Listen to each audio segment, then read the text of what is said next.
Hello everyone, कैसे हैं आप सभी। Hope you all are doing fine. Welcome to legal words.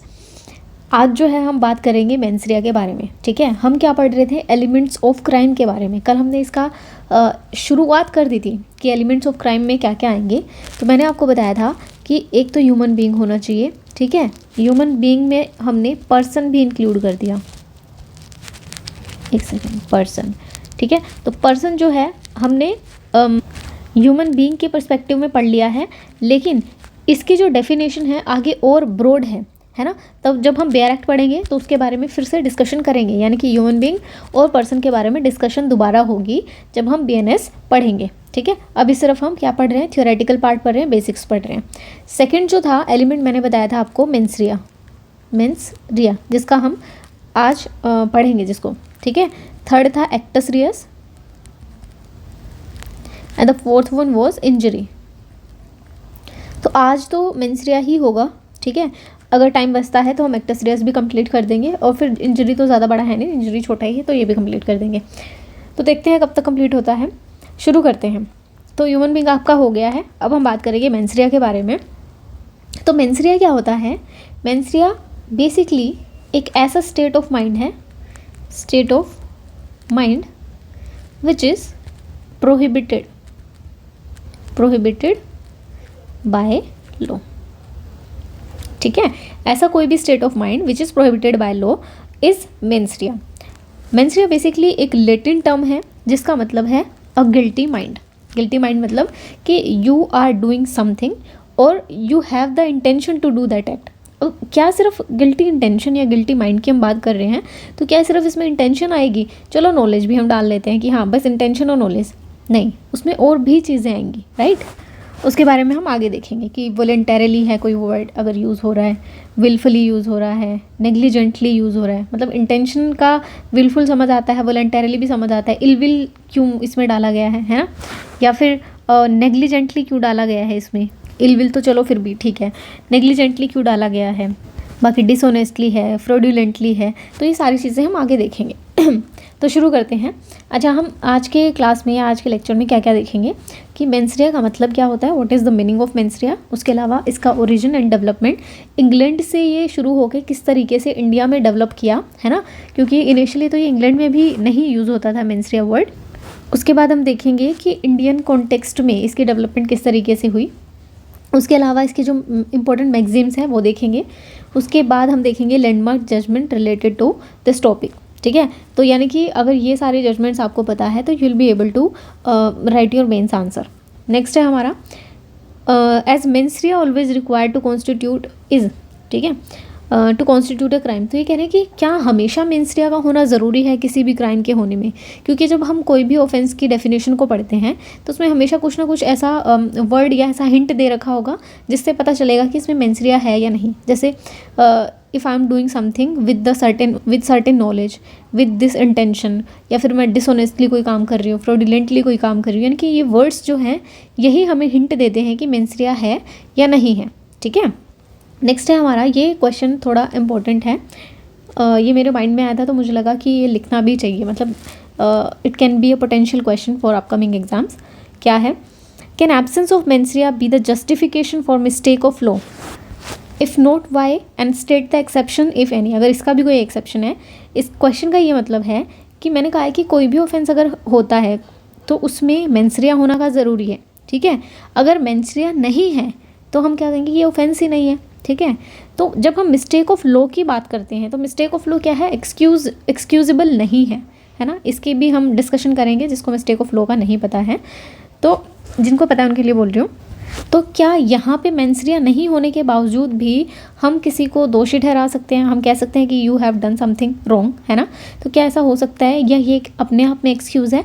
आगे हम डिस्कशन करेंगे। ठीक है, तो हाँ, एक चीज़ और, जब मैं पढ़ा रही हूँ तो मैं मतलब बिल्कुल ज़ीरो से पढ़ा रही हूँ। ज़ीरो इन द सेंस कि मेरे हिसाब से आपको कुछ नहीं आता, you are a naive person और आपने अभी LLB में एडमिशन लिया है, मैं उस तरीके से आपको पढ़ा रही हूँ, राइट। तो if you have any query, any question whatsoever, you can ask me in the comment section below. And अगर आपका सिलेबस ऑलरेडी हो चुका है, you are watching this series for just revision purpose, तो अपने नोट्स को थोड़ा अपडेट करते रहना और मेंस की आंसर राइटिंग की तैयारी भी करते रहना, है ना। चलें, मीनिंग की अगर हम बात करें तो क्या मीनिंग है मेंस्ट्रिया का? It is an mental element और the guilty mind accompanied the criminal act. यानी कि हम किसी गिल्टी इंटेंशन के लिए कोई क्रिमिनल एक्ट कर रहे हैं, ठीक है। Criminal law punishes not merely an act. Criminal law जो है कि मैंने फॉर एग्जांपल कि मैंने सेल्फ डिफेंस में कोई काम किया है, तो वहाँ पे मेरी इंटेंशन टू किल समवन तो नहीं थी, पर मैंने सेल्फ डिफेंस में कोई काम किया है, यानी कि मेरी वहाँ इंटेंशन नहीं है ना। तो यहाँ पे मैं एग्जाम्प्ट हो जाऊँगी, एक्सेप्शन में फॉल कर जाऊँगी, है ना, ऐसे। बट अब ब्लेम वर्दी state of mind behind that act. ये कह रहा है कि सिर्फ हम क्रिमिनल एक्ट को पनिश नहीं करते, बल्कि हम उस इंटेंशन को, उस माइंड को, स्टेट ऑफ माइंड को पनिश कर रहे हैं कि अगर आपने कोई काम किया है तो ये क्यों किया है। So the principle ensure that, अच्छा मैं एक बार ये पढ़ लेती हूँ, उसके बाद मैं पूरा अच्छे से एक्सप्लेन करूँगी, right. So the principle ensures that those acts which are done with criminal intent, knowledge, recklessness, negligence attract the punishment. तो ये सिंपल चीज़ है कि अकॉर्डिंग टू मेंस्ट्रिया का प्रिंसिपल, अगर आप कोई भी काम करते हैं, कोई भी एक्ट ऐसा करते हैं विद क्रिमिनल इंटेंट या नॉलेज या रेकलेसनेस या नेग्लिजेंस, तो आपको पनिशमेंट मिलेगी। इवन दो आपकी इंटेंशन नहीं थी पर आपको नॉलेज थी ना, तो that is sufficient for you कि हाँ अब तुम्हें सज़ा मिलेगी। This concept is expressed by the maxim actus non facit reum nisi mens sit rea. The act does not make a person guilty unless the mind is also guilty. जब तक उसका mind guilty नहीं है ना, तब तक हम उसे सज़ा नहीं देंगे। यानी कि ये बताना चाह रहा है हमें कि मेंस्ट्रिया जो है इतना ज़रूरी है कि अगर तुम किसी का मर्डर भी कर दोगे और मेंस्ट्रिया नहीं थी तो भी तुम आसानी से बच जाओगे। तो फाइनली हमें क्या समझ आता है कि किसी भी क्राइम को करने के लिए क्या क्या एलिमेंट ज़रूरी है? मेंस्ट्रिया और एक्टस रियस, ये दोनों हैं, तो आपने एक्ट कर दिया है, ठीक है। अच्छा, ये सारी चीज़ें तो मैंने इसे पढ़ के बता दिया आपको। अब मैं एक जनरल लेमन लैंग्वेज में आपको समझाती हूँ कि एक्चुअल में ये क्या सीन है। एक second, let me take new page. देखो, क्रिमिनल लॉ का प्रिंसिपल क्या कह रहा है कि अगर एक पर्सन है ए, ठीक है, इसके पास चॉइस है टू डू समथिंग राइट और टू डू समथिंग रॉन्ग, ठीक है। हम हर इंसान के पास ये ऑप्शन होता है ना कि तुम्हें सही करना है या गलत करना है। तो क्रिमिनल लॉ का प्रिंसिपल ये कह रहा है, if you are choosing to do something wrong, अगर आपने चूज़ कर लिया है तो आपने अब उसकी रिस्पॉन्सिबिलिटी भी ले ली है। समझ रहे हो कि अगर तुमने रॉन्ग को चूज़ किया है तो उसका जो कॉन्सिक्वेंस होगा वो भी आपको भुगतना पड़ेगा, है ना। तो अब समझते हैं कि इसकी शुरुआत किस तरीके से, इसकी डेवलपमेंट कैसे हुई थी। देखो, सबसे पहले क्या था, इंग्लिश लॉ की अगर हम बात करें या इंग्लैंड की हम बात करें तो वहाँ पे क्या होता था, एब्सोल्यूट लायबिलिटी का कॉन्सेप्ट था। Absolute liability. अब इसका क्या मतलब है एब्सोल्यूट लायबिलिटी का? यानी कि अगर आपने कोई ऑफेंस कर दिया, ठीक है, मान लो मैंने किसी का मर्डर कर दिया, अब यहाँ पे जनरल एक्सेप्शन तुम भूल जाओ, जनरल या फिर स्पेशल एक्सेप्शन भूल जाओ, ठीक है। तो यहाँ पे बेसिकली क्या हुआ था, एब्सोल्यूट लायबिलिटी का कॉन्सेप्ट था, if you have done something wrong ना, तो you will be punished whether the intention was good और बैड, कोई फ़र्क नहीं पड़ रहा हमें। अगर तुमने कोई भी काम ऐसा किया है which is prohibited by law, तो you will be held punishable. तो शुरू में बेसिकली क्या होता था, जब एब्सोल्यूट लायबिलिटी का कॉन्सेप्ट था तो वहाँ पे पेमेंट ऑफ डैमेजेस दिया जाता था, पेमेंट ऑफ डैमेजेस। बट बाद में धीरे धीरे क्या होने लगा कि ये जो फिनोमिना है ये चेंज होने लगा to bodily punishments, bodily punishments, ठीक है। यानी कि पहले सिर्फ पेमेंट ऑफ डैमेजेस की बात होती थी, बाद में बॉडीली पनिशमेंट्स भी दी जाने लगी, यानी कि जेल भेजा जाने लग गया। तो यहाँ से जो है कॉन्सेप्ट अमर्ज हुआ मेंस्ट्रिया का, ठीक है, कि हम किसी को सज़ा दे रहे हैं, यानी कि हम किसी का राइट टू लाइफ छीन रहे हैं, तो एटलीस्ट उसके साइड की बात तो सुने कि उसने अगर वो चीज़ कही है तो क्यों की है। इसके रिगार्डिंग एक केस लो है, वो लिख सॉरी, केस का नाम है ब्रेंड वर्सेस वुड। कब का केस है? 1946 का, अपनी आज़ादी से भी पहले का 1946 का केस है। तो यहाँ पे बेसिकली क्या बोला गया है, लॉर्ड गुडार्ट ऑब्जर्वेशन, क्या ऑब्जर्वेशन थी उनकी? उन्होंने बोला कि जब तक कोई भी स्टैट्यूट क्लियरली या नेसेसरी इम्प्लीकेशंस के थ्रू ये रूल आउट ना कर दे कि इस क्राइम में मेंस्ट्रुआ की ज़रूरत नहीं है, तब तक मेंस्ट्रुआ होना चाहिए। इस बात का क्या मतलब है? For example, if I am doing something wrong, ठीक है, इफ़ ये पर्सन ए है, इसने कोई गलत काम किया, रॉन्ग, ठीक है, अब ये किसी ना किसी स्टैट्यूट में फॉल करेगा, ठीक है। अगर हम अपना केस लें तो हम BNS लेते हैं कि ये BNS में फॉल कर गया, मान लो इसने कोई ऐसा ऑफेंस किया है विच फॉल्स अंडर BNS, और BNS में जब हमने उसकी डेफिनेशन देखी, ठीक है, तो उसमें कहीं भी मेंस्ट्रुआ का जिक्र नहीं था। यानी कि वो जो ऑफेंस है ना, वो मेंस्ट्रुआ को डिस्कार्ड करता है कि हमें मेंस्ट्रुआ की ज़रूरत नहीं है, हमें नहीं पता कि उसकी इंटेंशन क्या थी, हमें तो ये है कि अगर इस ऑफेंस के सारे एलिमेंट्स कंप्लीट हो रहे हैं, whether he has intention to do so और नॉट, तो वो पनिशेबल होगा। अगर साफ साफ लिखा नहीं हुआ ना कि मेंस्ट्रुआ को मत कंसीडर करो तो ठीक है। अगर उसमें लिखा हुआ है इंटेंशन, नॉलेज या कोई भी ऐसा जिससे मेंस्ट्रुआ का इंटेंशन पता चले ऑफ द रॉन्ग डूअर, तो वहाँ पे उस इंटेंशन का होना ज़रूरी है। अगर वो इंटेंशन है तो ही हम उसे सज़ा देंगे, अदरवाइज़ नहीं देंगे, ठीक है। दोबारा बताती हूँ मैं इसमें क्या था। ब्रेंड वर्सेस वुड, ये एक लैंडमार्क जजमेंट है, पहले तो ये लिखें, ठीक है, it is a landmark judgment. और इसमें क्या बोला गया था? अनटिल अनलेस द स्टैट्यूट, मैं लिख के आती हूँ वापस ना, तो देखें क्या कह रहा है कि जब तक कि स्टैट्यूट आइदर क्लियरली, साफ साफ स्टैट्यूट में लिखा ना हो, और बाय नेसेसरी इम्प्लीकेशंस, मतलब वो जो लैंग्वेज ऑफ द स्टैट्यूट है उससे ये इम्प्लाई हो रहा है कि देयर इज़ अ रूल। कौन सा रूल है? कि mens rea is constitute a part of crime, यानी कि जो उस ऑफेंस की डेफिनेशन में मेंस्ट्रुआ अगर है तो ही वो क्राइम बनेगा, अदरवाइज नहीं बनेगा। अगर ऐसा नहीं लिखा हुआ है जब तक, the court should not find a man guilty of any offence against the criminal act, यानी कि तब तक वो इंसान गिल्टी नहीं होगा जब तक उसकी गिल्टी इंटेंशन नहीं होगी, यानी कि मेंस्ट्रुआ प्रेजेंट नहीं होगा। अगर मेंस्ट्रुआ है तो ही उसे सज़ा दी जाएगी, अदरवाइज सज़ा नहीं दी जाएगी। तो इसका मीनिंग क्या निकलता है? यानी कि अगर मैं कोई ऑफेंस करती हूँ, ठीक है, अगर मैं कोई ऑफेंस करती हूँ तो वो इफ ऑफेंस जो है उसमें वॉलंटरीलीनेस दिखनी चाहिए, वॉलंटरी एक्ट होना चाहिए वो, ठीक है। अगर वो वॉलंटरी नहीं है तो वो ऑफेंस नहीं है। इसके ऊपर एक मैगजीम है, वो मैगजीम भी आप देख लें। मैगजीम क्या है? एक्टस मी इनवाइटो नॉन एस्ट मेंस एक्टस, ठीक है। आगे ये है, नोट्स में देख लेना। इसका मतलब क्या है? An act done by me against my will is not my act, ठीक है। An act done by me against my will, इस लाइन का क्या मतलब है? यानी कि जो मेंस्ट्रुआ है इट इज़ नॉट प्रेजेंट, ठीक है, against my will is not my act. इसको ऐसे समझ सकते हो, फॉर एग्जाम्पल मैं आई, मैंने तुम्हें कहा कि लो कोल्ड ड्रिंक पी लो, अब उस कोल्ड ड्रिंक में मैंने नशे की दवाई मिला दी, ठीक है। अब तुम पागलों वाली हरकतें कर रही हो, तुम थे उस स्टेट ऑफ माइंड में किसी का मर्डर कर दिया, राइट। तो मैंने तुम्हें इंटॉक्सिकेट किया, तुमने वॉलंटरीली तो नहीं लिया ना, यानी कि तुम्हारी विलिंगनेस उस काम को करने में नहीं है, तो वो तुम्हारा एक्ट नहीं माना जाएगा, ठीक है। तो यहाँ से इम्प्लाई क्या होता है, यहाँ से क्या समझ आता है हमें, ये हटा देती हूँ मैं।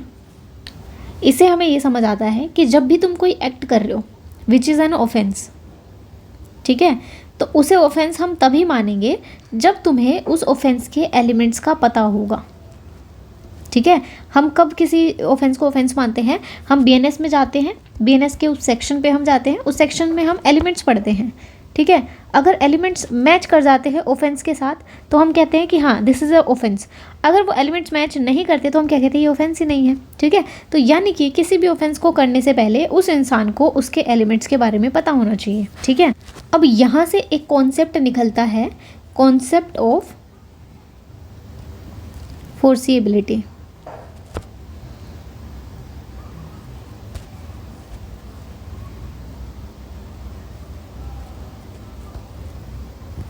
ठीक है। अब इस कॉन्सेप्ट का क्या मतलब है? वेट, फोर्सिएबिलिटी का क्या मतलब होता है? यानी कि तुमने कोई एक्ट किया, ठीक है, उस एक्ट के कॉन्सिक्वेंस भी होंगे, ठीक है, और ये जो कॉन्सिक्वेंस है तुम्हें इसका नॉलेज होना चाहिए। अब इस बात का क्या मतलब है कि नॉलेज होनी चाहिए, ठीक है, मैं बताती हूँ आपको। फॉर एग्जाम्पल एक पर्सन है ए, ठीक है, पर्सन ए है, ए नहीं है ये भी छोड़ो, आप में से मोस्टली सब ने ही वो सीरीज़ देखी होगी ना, मनी हाइस्ट, है ना। तो मनी हाइस्ट में जो प्रोफेसर होते हैं, ठीक है, वो प्रोफेसर क्या करते हैं, प्रोफेसर जो है वो कुछ लोगों को इकट्ठा करते हैं, ठीक है, ए बी सी डी। तो उन प्रोफेसर ने इन सभी को प्लान समझा दिया था कि हम जाएंगे, डाका डालेंगे और वापस आ जाएंगे, ठीक है, दिस वाज द प्लान। तो इसी को समझो कि ये एक बैंक है और इसी बैंक में जाके आपको डकैती करनी है और वापस आ जाना है। अब ये जो प्रोफेसर है और ये जो चारों लोग हैं ये बैंक में गए, 5 लोग चाहिए होते हैं ना हमें डकैती के लिए, तो 5 लोग गए, ठीक है। उसमें से जो ये है प्रोफेसर है, ये बाहर खड़े हो गए, प्रोफेसर बाहर खड़े हो गए कि अगर कोई भी आता है तो मैं तुम्हें बता दूंगा, राइट। और इन सबके पास हथियार भी हैं, सबके पास गन है, कोई भी ऐसा हथियार है विच कैन बी डेंजरस और विच कैन बी फेटल, है ना। तो अब ये सारे जो हैं ऑफेंस कर रहे हैं, वहाँ पे एक महिला है, ठीक है। अब ये जो मान लो ये बर्लिन है, याद होगा आपको बर्लिन कौन था, ठीक है। अब ये बर्लिन था थोड़ा ऐसा मिजाजी टाइप का इंसान, है ना, तो इसको ये लड़की पसंद आ गई, ठीक है। अब ये जब डकैती करने गए थे तो इसका प्रोबेबल कॉन्सिक्वेंस क्या हो सकता था, है ना, फोर्सिबिलिटी अगर हम रूल लगाते हैं तो क्या हो सकता था कि यहाँ पे ये किसी का मर्डर कर सकते थे, किसी को ग्रीवियस हर्ट कर सकते थे, किसी को हर्ट भी कर सकते थे। तो मैक्सिमम टू मैक्सिमम ये क्या कर सकते थे, किसी को मार सकते थे, जान से किल कर सकते थे, है ना। ये 5 की लाइबिलिटी कहाँ तक है, जब हम कॉमन इंटेंशन पढ़ेंगे तो हम इसे और डीप में पढ़ेंगे। पर अभी के लिए ये समझो कि इन 5 की क्या इंटेंशन है, हमें डकैती करनी है, पैसा चुराना है, बाहर आना है, यही थी इंटेंशन। अब ये जो बर्लिन है इसका दिमाग अलग चला, इसने इसका जो है रेप किया, ये कोई एक्स पर्सन है ना। तो इसका फोर्सिबिलिटी का अगर हम रूल लगाएंगे या कॉन्सिक्वेंस लगाएंगे तो ये तो कोई कॉन्सिक्वेंस था ही नहीं कि हम किसी का रेप भी कमिट कर सकते हैं, नहीं था। तो यानी कि ये जो 4 लोग हैं ये तो डकैती के लिए पनिशेबल होंगे, और ये जो बर्लिन है क्योंकि इन्होंने इस इंटेंशन से अलग काम किया है तो ये जो है डकैती प्लस में रेप दोनों के लिए चार्ज होगा। रेप के लिए ये और ये मतलब ये 4 लोग हैं, ये चार्ज नहीं किए जाएंगे। क्यों नहीं किए जाएंगे, क्योंकि प्रोबेबल कॉन्सिक्वेंस नहीं था डकैती का, रेप, है ना।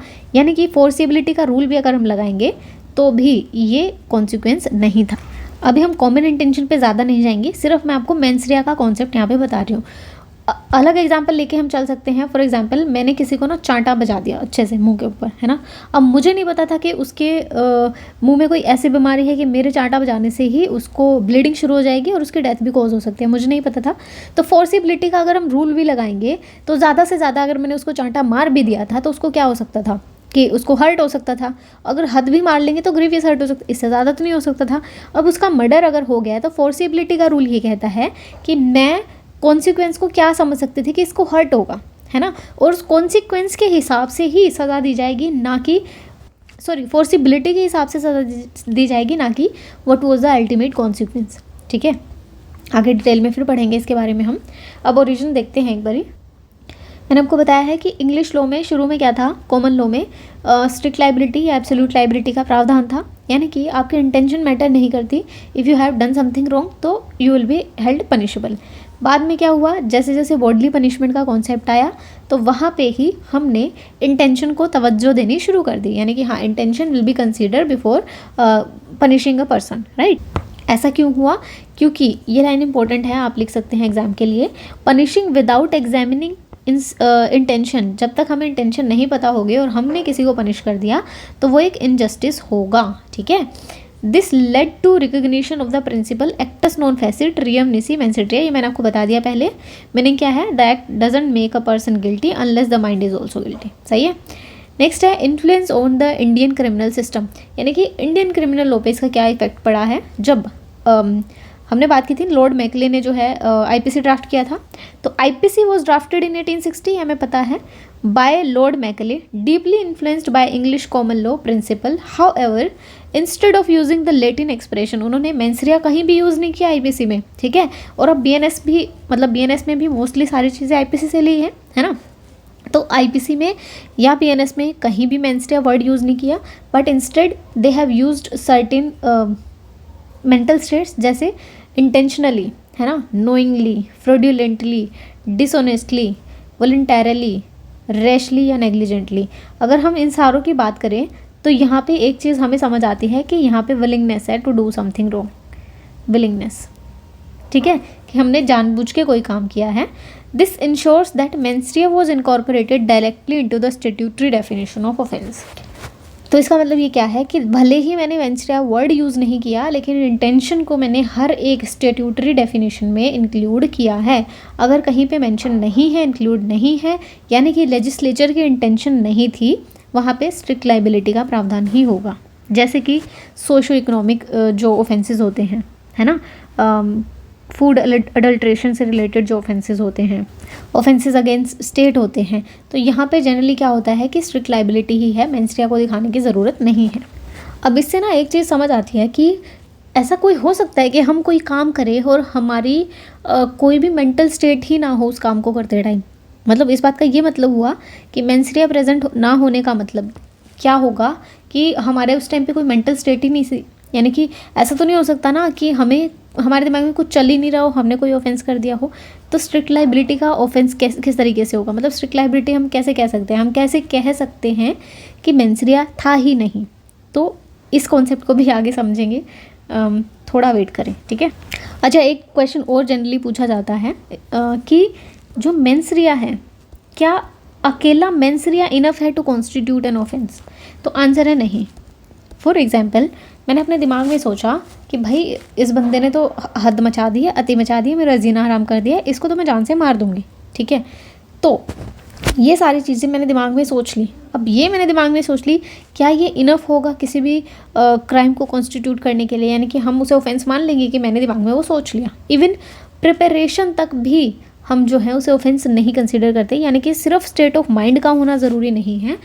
विदाउट एक्ट मेंस्ट्रिया का भी कोई मतलब अस्तित्व नहीं है, आप ऐसे समझें, है ना।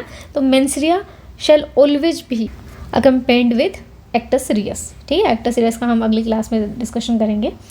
आगे क्या है ये, in India criminal law mens rea is generally presumed to be required unless the statute, वही वाली चीज़ जो हमने ऊपर केस में पढ़ी थी, ये सेम चीज़ यहाँ पे लिखी हुई है कि मेंस्ट्रिया को हमेशा प्रिज्यूम किया जाएगा अनलेस एंड अनटिल स्टैट्यूट उसे एक्सप्रेसली मना ना कर दे, राइट। ये जो केसेस हैं इंपॉर्टेंट है, आप देख लें। रघुला हरिप्रसाद राव वर्सेस स्टेट 1951 का केस है। Mens rea is an essential element of crime unless the statute expressly और बाय नेसेसरी इम्प्लीकेशन एक्सक्लूडेड। हम ऊपर भी पढ़ चुके हैं, या हमने दोबारा देख लिया। अब है state of Maharashtra versus MH George. ये जो केस है बहुत इंपॉर्टेंट है, ठीक है, मतलब वेरी वेरी इंपॉर्टेंट। क्यों है मैं बताती हूँ आपको। इस केस में क्या हुआ था, ये जो एमएच जॉर्ज है ना, इसका एक रिक्वायर्ड लिमिट से ज़्यादा का गोल्ड जो था इसके पास था, है ना। अब ये इसने क्या बोला कि मुझे तो लॉ ऑफ कंट्री के बारे में पता ही नहीं था, और मुझे तो पता ही नहीं था वॉयलेशन है, तो मुझे ना तो नॉलेज थी ना मेरी इंटेंशन थी। तो किस तरीके से आप कह रहे हो कि ये जो ऑफेंस है वो कंसीडर किया जाएगा? तो यहाँ पे साफ लिखा गया था कि एक्सक्यूज़, मतलब mistake of law is no excuse, है ना, वॉयलेशन है and you will be held liable. Next है हमारा अदर इंपॉर्टेंट केसेस, एक ये 2 केसेस हैं, ये भी देख लेना। आर वर्सेस प्रिंस का केस है और आर वर्सेस टोलसन्स का केस है। आर वर्सेस प्रिंस के केस में क्या होता है, जो प्रिंस की गर्लफ्रेंड होती है, ठीक है, प्रिंस की गर्लफ्रेंड जो होती है वो बेसिकली 17 साल की कुछ होती है ना, और वो प्रिंस को बताती है कि भाई मैं तो 18 साल की हूँ। और प्रिंस खुश है, प्रिंस लेके उसे भाग गया, शादी कर ली, जो भी है सारी चीज़ें, है ना। तो अब यहाँ पे किडनैपिंग का चार्ज लग गया इसके ऊपर। क्यों? क्योंकि गर्लफ्रेंड जो थी 17 साल की थी। अब प्रिंस ने बोला कि भाई इसने तो मुझे ये बताया था कि मैं तो 18 साल की हूँ, तो मेरी थोड़ी ना गलती है, ये गलती नहीं है। तो यहाँ पे क्या है, mistake of law, mistake of law, और वो एक्सक्यूजेबल नहीं है। यानी कि प्रिंस कहना चाह रहा है कि भाई मेरी कोई गिल्टी इंटेंशन ही नहीं थी, मेंस्ट्रिया था ही नहीं, नेग्लिजेंट भी नहीं था, मैंने तो पूछा था इससे। पर यहाँ पे क्वेश्चन क्या है, it was a mistake of law, that's why वो फंस गया यहाँ पे। पर आर वर्सेस टोलसन्स के केस में क्या हुआ था, यहाँ पे भी मेंस्ट्रिया नहीं था, पर मिसेस टोलसन्स जो थी, इन्होंने क्या किया, अपने पति का वेट किया, ठीक है। तो हम क्या प्रिजम्पशन क्या लेके चलते हैं, 7 साल तक अगर कोई बंदा नहीं मिलता तो वो डेड कंसीडर किया जाता है। तो मिसेस टोलसन ने मिस्टर टोलसन का 6 साल 11 महीने वेट किया, है ना। अब मिस्टर टोल्सन नहीं आए तो इन्होंने क्या किया कि शादी कर ली किसी और से। अब जैसे ही इन्होंने शादी की तो भाई मिस्टर टोल्सन आ गए। अब वो कहते हैं कि भाई तुमने तो बाइगेमी की है। तो मिसेस टोल्सन्स ने कहा कि भाई बाइगेमी थोड़ी ना किया, मेरी तो इंटेंशन ही नहीं थी, तुम ही नहीं आए थे तो मुझे लगा तुम मर गए होगे, है ना, तुम्हारा कोई अता पता नहीं था, कुछ नहीं था। तो यहाँ पे कोर्ट ने कहा कि it was a mistake of law, no sorry mistake of fact, कि उसे फैक्ट का नहीं पता था, लॉ की मिस्टेक नहीं है ये, और क्योंकि it is a mistake of fact तो वो बच गई, है ना, और बाइगेमी के लिए उन्हें चार्ज नहीं किया गया। तो इसलिए कह रहे हैं कि इंटेंशन का बहुत महत्व है। यहाँ पे प्रिंस की कोई इंटेंशन नहीं थी पर वो फिर भी फंस गया। क्यों? क्योंकि वो नेग्लिजेंट था, उसने लड़की की आईडी नहीं देखी थी। तो फर्दर रेफरेंस के लिए मैं आपको बता दूँ भाई आईडी देख लेना, अगर लड़की झूठ बोल दे, आजकल पता नहीं होता ना। चलो नेक्स्ट केसेस भी देख लेते हैं। नाथूलाल का केस है, Nathulal versus state of MP का। Absence of dishonest intention defeat the charge of cheating, यानी कि तुम्हारी इंटेंशन डिसऑनेस्ट नहीं थी इसलिए तुम पे चीटिंग का चार्ज नहीं, यानी कि कोई मेंस्ट्रुआ नहीं था। तो इस केस में बेसिकली क्या हुआ था, जो नाथूलाल था उसने ना किसी एक कॉमोडिटी का वो असेंशियल कॉमोडिटी थी कोई, और उसका अब मेरे को याद नहीं है कि एग्जैक्ट वो क्या था, कौन सा फ्रूट था, क्या था। तो उसको लाइसेंस लेना था, उसने लाइसेंस के लिए अप्लाई कर दिया था, वो फ़ीस भी उसने पे कर दी थी, और टाइम टू टाइम वो अपडेट भी करता रहता था कि हाँ मैंने ये कर लिया वो कर लिया सारी चीज़ें। और उसको ये था कि इन गुड फेथ उसे यही था कि लाइसेंस मिल जाएगा, और उसने स्टॉक करना शुरू कर दिया। पर एसेंशियल कमोडिटी एक्ट के अंडर वो फंस गया क्योंकि उसका लाइसेंस अभी तक ग्रांट नहीं हुआ था, है ना। पर क्योंकि उसकी इंटेंशन ठीक थी, है ना, there was no intention dishonest intention of cheating, तो वहाँ पे इसलिए उसे छोड़ दिया गया, बच गया था वो, क्योंकि उसका जो एक्ट था, उसका जो कंडक्ट था, उससे उसके इंटेंशन का पता चल रहा था कि the intention was not dishonest but that is a procedural matter, ठीक है, तो वो बच गया था। हाँ, एक ये केस भी देख लें आप, आर वर्सेस लेटिवर का केस है, बाकी हम नेक्स्ट उसमें पढ़ेंगे। अभी के लिए बस इतना देख लें कि doctrine of transfer of malice, intention transfer from intended victim to actual victim, यानी कि यहाँ पे इसका हमने यूज़ क्यों किया, क्योंकि मान लो मैं कह रही हूँ कि मेरी इंटेंशन तो ए को मारने की थी, मेरी इंटेंशन बी को मारने की नहीं थी, ठीक है, तो मैंने तो इंटेंशनली ए के लिए खीर बनाई थी, उसमें जहर मिलाया था, बी को मारने का मेरा कोई वही नहीं था, रोल ही नहीं था, सीन ही नहीं था, तो मेरी इंटेंशन गिल्टी नहीं है और I should not be punished, मैं ये बहाना ले रही हूँ। तो यहाँ पे doctrine of transfer of malice का आएगा। इसका मतलब ये है कि अगर आपकी इंटेंशन देखी जाएगी कि वो मारने की थी, किसको मारने की थी वो बात की बातें हैं, तो अगर आपने ए को मारना था, वो बी मर गया है, तो यहाँ पे आपका जो मेलाइस है, यानी कि जो आपकी गिल्टी इंटेंशन है वो ट्रांसफ़र हो गई है, ठीक है। नेक्स्ट है हमारा क्वेश्चन। अच्छा, जो ये मैंने आपको टर्म्स की बात की थी अभी, एक सेकेंड, ये इंटेंशनली, नोइंगली, फ्रॉडुलेंटली किस किस ऑफेंस में कहाँ कहाँ यूज़ हो रही है, इनके डेफिनेशन वगैरह ये हम आगे पढ़ेंगे, राइट। अभी सिर्फ मैंने ये रेफरेंस के लिए आपको दिया है। अच्छा, कभी कभी ना एक उसमें भी कन्फ्यूज़न हो जाती है, वो भी देख लेते हैं कि इंटेंशन और मोटिव में क्या डिफरेंस है, या मतलब इंटेंशन इंपॉर्टेंट है, मोटिव इंपॉर्टेंट क्यों नहीं है। तो इस तरीके से समझो इसे, ये है रॉबिन हुड, ठीक है, ये क्या करता है, ये अमीर का घर है, ये गरीब का घर है, तो अमीर के घर से चुरा के गरीब को दे रहा है, ठीक है, तो यानी कि इसकी इंटेंशन तो वो तो गुड है, इंटेंशन तो गुड है, मुझे ये समझ आ रहा है, पर एक्चुअल में इसकी इंटेंशन गुड नहीं है, इसका जो मोटिव है वो गुड है। अब इसमें क्या डिफरेंस हुआ, हमें तो लग रहा है इंटेंशन ही गुड है क्योंकि ये तो अच्छा आदमी है, अच्छे काम कर रहा है, नहीं, इसकी इंटेंशन क्या है, चोरी करने की, थेफ्ट कमिट करने की, ठीक है, इंटेंशन क्या है इसकी, थेफ्ट कमिट करने की। मोटिव क्या है, इसे गरीबों का भला करना है, तो मोटिव जो है वो हमेशा नेसेसरी नहीं होता, इंटेंशन जो है वो ज़रूरी होती है किसी भी ऑफेंस के लिए। और इसकी इंटेंशन हमें कहाँ से पता चल रही है, क्योंकि हम थेफ्ट में जब देखेंगे, है ना, तो हम देखेंगे कि वर्ड यूज़ हो रहा है वॉलंटरीली, कि मैं जो चोरी कर रही हूँ किसी के घर से तो वो वॉलंटरीली कर रही हूँ, और ये जो रॉबिन हुड था ये भी अमीरों के घर से वॉलंटरीली चीज़ें चुरा रहा था, इसलिए उसकी जो इंटेंशन थी वो गिल्टी थी, ठीक है, मेंस्ट्रुआ प्रेजेंट था, इवन तो मोटिव जो था वो उसका अच्छा था। अब हमारा फिर से क्वेश्चन वो आता है, देखते हैं आगे। क्वेश्चन ये है कि is mens rea always required to constitute a crime, किसी भी क्राइम को करने के लिए क्या मेंस्ट्रुआ हमेशा रिक्वायर्ड होगा। जनरल रूल कहता है कि हाँ बिल्कुल होगा, लेकिन इसका एक एक्सेप्शन है, वो है स्ट्रिक्ट लाइबिलिटी के केसेस, ठीक है, जैसे हमने एम एच जॉर्ज का केस पढ़ा था, आप इसमें लिख सकते हैं एम एच जॉर्ज का केस, है ना।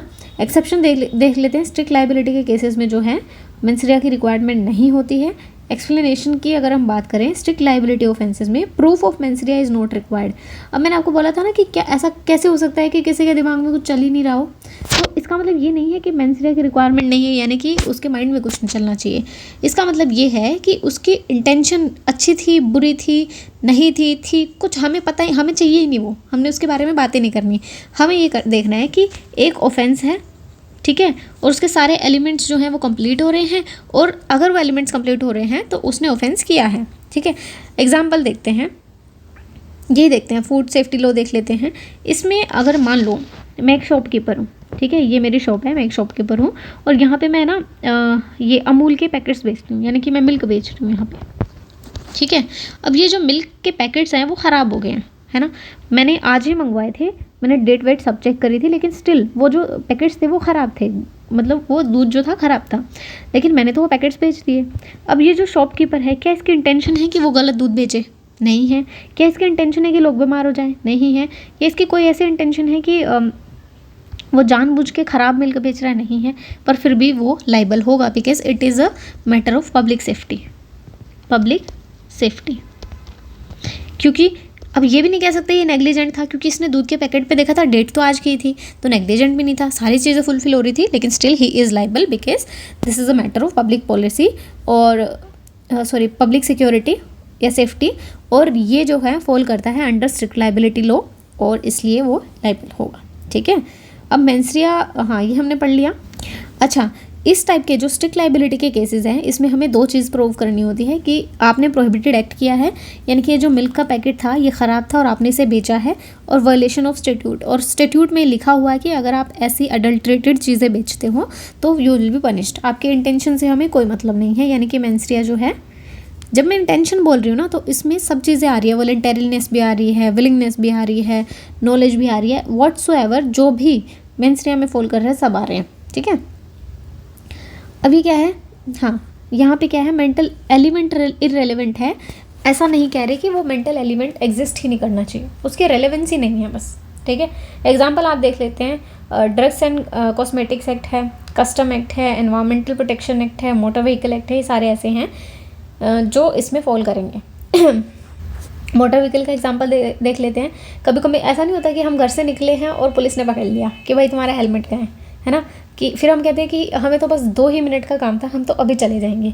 पुलिस कहेगी क्या, हमें इंटेंशन नहीं चाहिए भाई आपकी, ट्रैफिक पुलिस तो ये बोलेगी ना, हमें आपकी इंटेंशन नहीं चाहिए, हमें नहीं मतलब कि आपको 2 मिनट का काम था या 10 मिनट का काम था या आपको पूरा दिन घूमना था, हमने आपको पकड़ा है, आपने हेलमेट नहीं पहना और आप जो है चालान भरना पड़ेगा, समझ गए।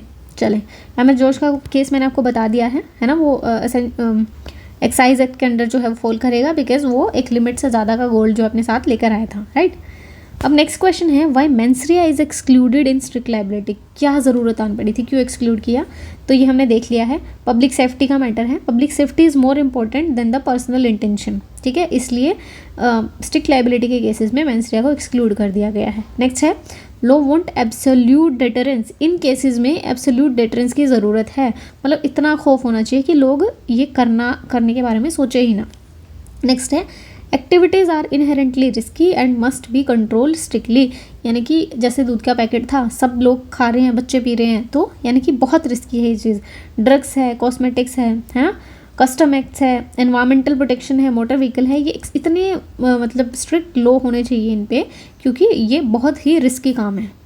ये लाइन आप लिख लें अपने मेंस के एग्ज़ाम के लिए।